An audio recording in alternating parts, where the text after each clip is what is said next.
করতে আসেন।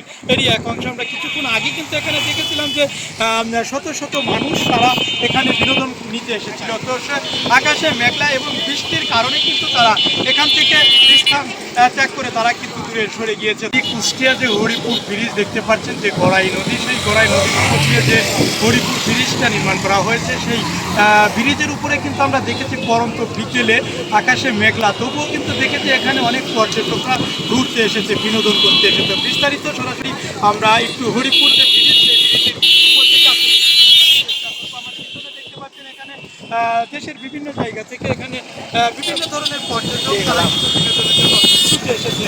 বিস্তারিত দেখতে পাচ্ছেন বিভিন্ন জায়গা থেকে অনেক পর্যটকরা তারা এখানে বিনোদন করতে আসেন। এরই এক অংশ আমরা কিছুক্ষণ আগে কিন্তু এখানে দেখেছিলাম যে শত শত মানুষ তারা এখানে বিনোদন নিতে এসেছিল। তো আকাশে মেঘলা এবং বৃষ্টির কারণে কিন্তু তারা এখান থেকে স্থান ত্যাগ করে তারা কিন্তু দূরে সরে গিয়েছে। তো কুষ্টিয়া হরিপুর ব্রিজ থেকে এই ছিল সর্বশেষ তথ্য।